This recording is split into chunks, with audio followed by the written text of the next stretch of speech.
everyone, I'm back. No, you're not imagining it, I'm really back. It's been a really long time since the last update. Thanks everyone for being patient. I've had the odd message, which is great. Thanks a lot.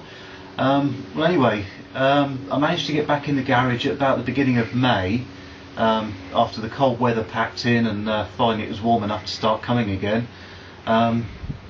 I haven't got a lot done, but a few things have happened since the last update you've seen.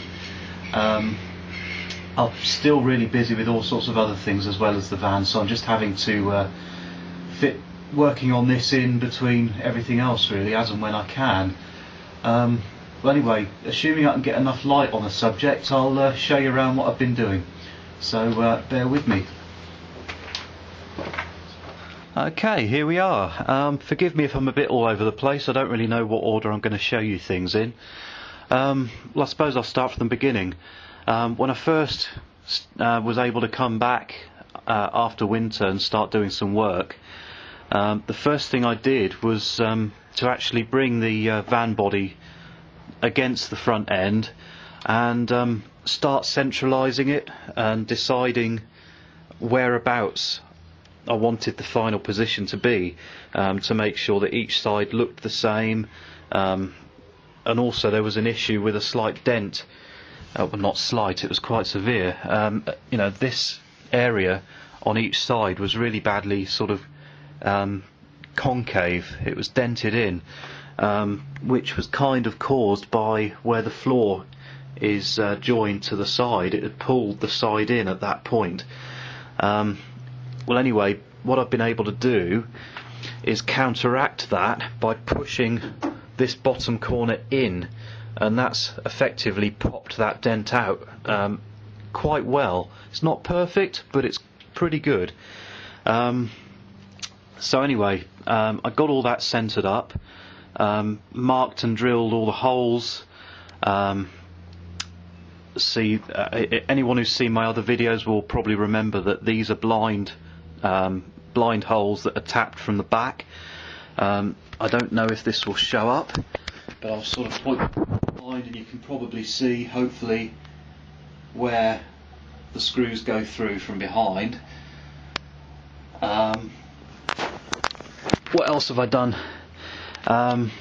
Yeah, so all the holes are drilled through the top bar, straight through, because they're going to get through bolted along the top.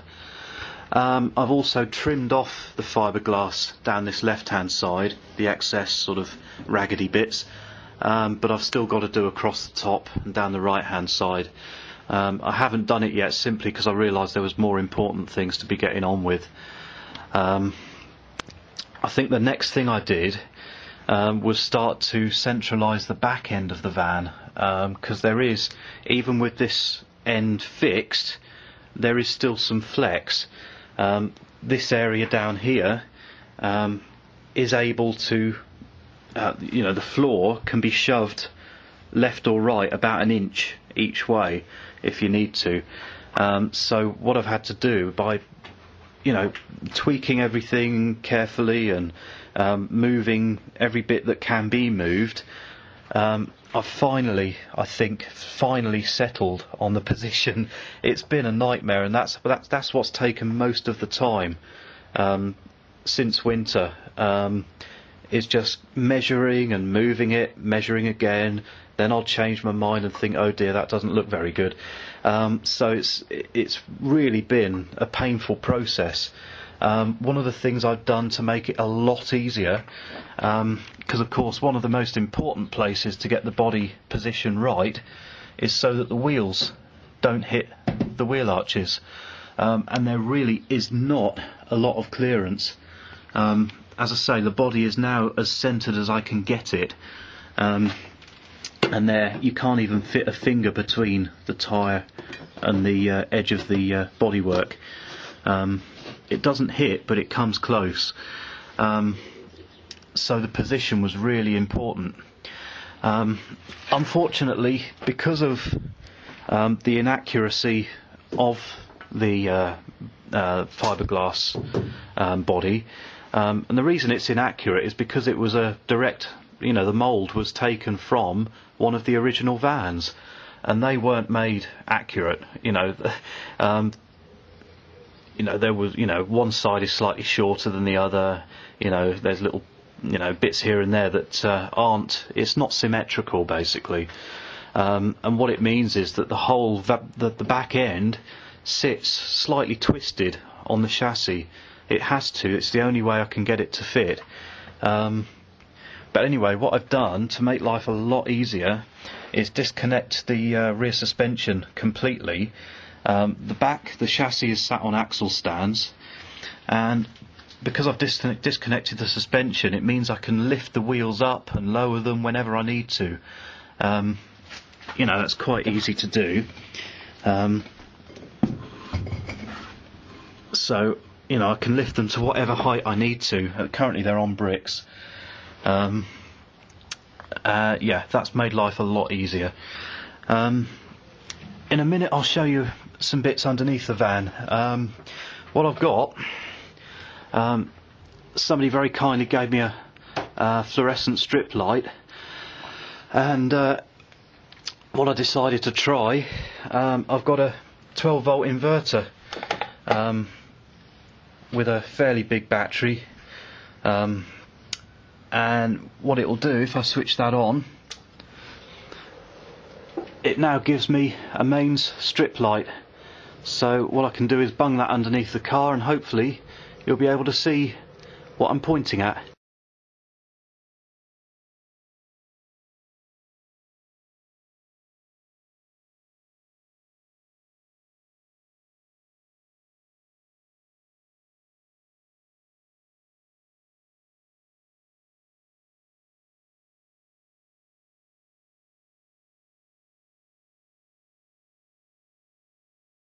Just thought, before we get under the car, there's something I want to refer back to that I mentioned in one of the last videos that I made. There were a number of problems that I've got with the van. Some of them I've already solved, some of them I'm still racking my brains as to how to fix. Basically, I did make some videos, but I never made them public. I wanted to give the company that sold me the van a fair chance to help me with the problems. Now what's happened is I can't even get hold of the guy. First of all, I couldn't even get an invoice sent, and now I can't even get hold of him at all. Now I don't want to moan too much about it, but obviously as these videos go on, you're going to see me fixing some of these problems, so I may as well give you a quick overview. And what I was going to show you underneath the car is related to one of the problems anyway. Okay, so one of the things I've mentioned already was the fact that the sides were slightly deformed where the floor is fiberglassed into them, and it's caused quite a pronounced sort of dent in these ribs, as well as pulling it in. The ribs are dented in, so I'm going to have some filling to do in those. It's the same down at the back there in the back corner, also where the floor meets the side. It's pulled those ribs in, so I'm going to have to sort that out at some point. Now, one of the next problems I came across, this front sort of flange, this front panel, is quite flexible, and it's designed to be flexible so that you can pull it up tight to the metalwork on the front. If there's any gap, it flexes so it can accommodate slight imperfections in the front end. And it was very wavy. The panel wasn't flat anyway. When I pulled it up flat to the metalwork that I welded on, which by the way is dead flat and dead straight, I made sure because I wanted to get it right. When I pulled this up, because it was it was very low at this point, it needed to be pulled up to get it flat, and when I did that, a big crack opened up all the way from the corner down to the inside. and I thought, hang on, this isn't right. You know, I've only flexed it a little bit. That shouldn't have cracked. So I did some investigation, and it turns out there's about 5 or 6 millimeters deep of car body filler in this whole corner, and there's a really deep sort of gouge there. And this obviously runs all the way to the corner, but this is just where I dug the filler out to have a look at how deep it was. So at some point I'm going to have to take all that filler out and repair it properly with some glass fibre reinforced filler, you know, and really make it a lot stronger. Because if I just do a shallow repair over this, the chances are it'll probably crack again. I really don't want that after I've gone to the trouble of painting it and everything. You probably can't see. Can you maybe just about see the crack at the tip of that arrow? Anyway, and it turns out the other side is exactly the same, but thankfully the panel was quite flat on that corner, so it didn't crack, so I may get away with leaving that one. Where are we? Lots of around the edges and corners. I've discovered a lot of voids in the gel coat, and this is one of them. You know, there's really dry fiberglass behind there, where not enough resin has been packed into the corner. I just knocked that gently, and the whole chunk of gel coat fell off. So again, there's lots of areas where that's happened. I won't go through them all now, we'll be here forever. The original car was a bit inaccurately made. It means that, you know, one side is slightly shorter than the other, and other things aren't the same on each side, you know. And because of that, the back end sits slightly twisted on the chassis. And believe me, I've measured, because I thought, no, is it something I've welded in the wrong place? You know, is it the fact that something else that I've done is off centre? And I've measured everything that it's possible to measure. The body is straight, the wheels are centred compared to the chassis, the wheels are central. Everything else is fine. It is the fact that the rear body is just slightly off. But because of that, and because I've had to make sure that the wheels clear the bodywork, unfortunately the back end, there's not a lot to show at the moment, but the back end is going to be about an inch off to the right, which will probably show a little bit because I've got that tow bar.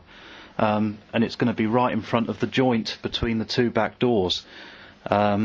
So that's another little niggle that's a bit of a shame, but there's nothing I can do about it. It's just one of those things.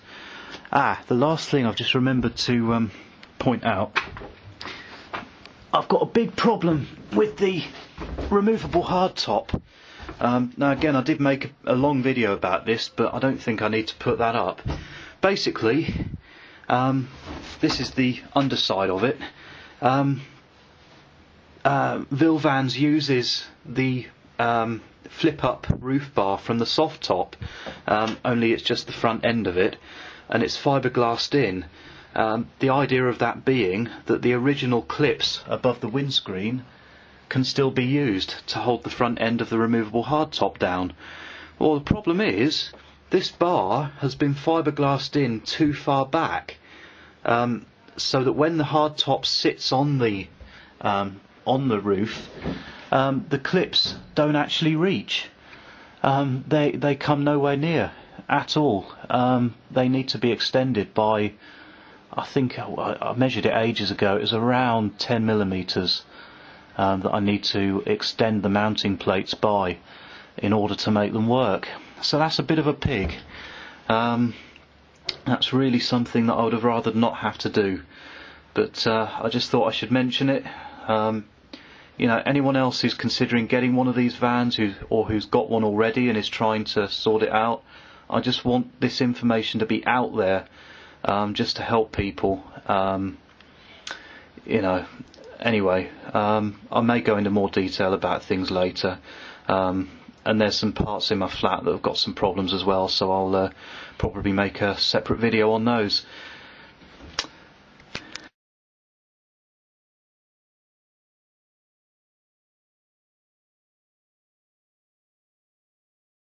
Okay, so I'll quickly show you what I mean about the sides not being flat.